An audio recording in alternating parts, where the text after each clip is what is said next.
RPM planning is a way to maximize the results of your life and maximize your sense of fulfillment and joy. It's both. In order to do that, we got to change what we focus on from the question of what do I have to do to what's my outcome? What do I want? What's most important to me? What's the result I'm committed to getting?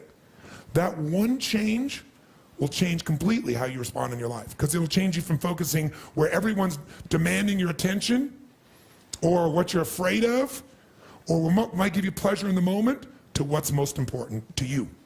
And those, by the way, are the three things that get our focus. If we don't discipline ourselves, what gets our focus? Something we're afraid of, something that give us pain. What's the second thing that gets our focus if we don't pay attention? Something will give us pleasure. It's like, you know what, I'm so stressed out. Oh, that chocolate's looking good. Oh, that, I'm gonna go over to have my little coffee, my smoke a mocha doka, cream this thing and that thing, and I'm gonna escape for a few moments. Because the focus is how to feel good. How to not feel bad, how to feel good. What's the third thing that gets your focus? Other people's demands. It's not necessarily there are more demands, it's just that we're accessible to more demands. And if you don't know what you want, and you don't know why it's a must for you to achieve it, and you don't have a plan, I can promise you something. You're gonna fit in everybody else's plan. And you're gonna wonder why you're stressed. And you're gonna wonder why I'm not fulfilled. What is time? How do you know when it's a long time, or how do you know when it's a short time? It's not because it's 10 minutes or 10 hours. How many have been in 10 hours and time flew because you loved what you're doing, didn't have any sense of time whatsoever? How many have had that experience? Say aye. How many have had 10 minutes feel like 10 years you want to kill somebody to get out of the situation? So what is time? Time is emotion. Got to remember that time is emotion. What you're really managing is emotion. Another word for that would be meaning or fulfillment. Focus is power, but you got to take it. Take it back. Take back that power.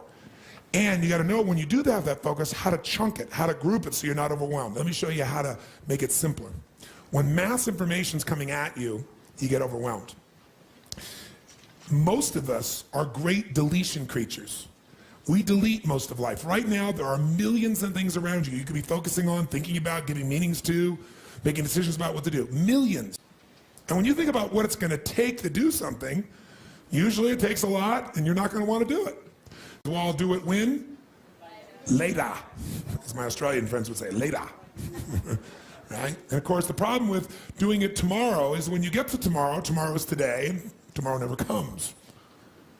So, and you keep promising yourself. By the way, what does this do to you emotionally when you keep breaking your own promises with yourself?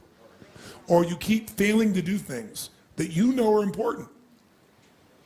Does it increase your level of certainty and confidence? No. What it does is it erodes it. And when you erode confidence in one area, believe it or not, it affects the other areas too. Do you believe me on that? Don't believe me. What about your own life experience? Maybe not one area, but it starts to be multiple areas, it sure does. Another reason why somebody doesn't exercise or do anything is because they don't just chunk it too big, they chunk it in too many details. So remember this. Remember this. Change is never a matter of ability. It's always a matter of motivation. I'll say that again. Change is never a matter of ability. It's always a matter of motivation or drive, having strong enough reasons. If you got a strong enough reason, you could figure out the time, couldn't you? So the biggest part of life and time management is knowing what you want and having enough reasons to follow through. But there is one more piece. If you make enough reasons to follow through and you know what you want, but you make the task overwhelming, you'll be overwhelmed. What you focus on, you feel. What you feel, you are moved to somehow actuate. But if you only focus on what you don't want, or what's stressful in your life, what you can't control, or what you screwed up on, or what you messed up on in the past, you're not going to get where you want to be. Chunking is power. You don't want to over chunk where you're trying to bite the whole darn thing together. You also don't want to under chunk where you make a million pieces of something. What is chunking? It's taking all that's coming at you and putting it into idealized size groups that your mind can handle. See, science has proven the human brain, consciously, we can only handle what they call 7 ± 2 chunks of information. It's a term that they describe in science, that human beings can only handle 7 ± 2 chunks of information at one time.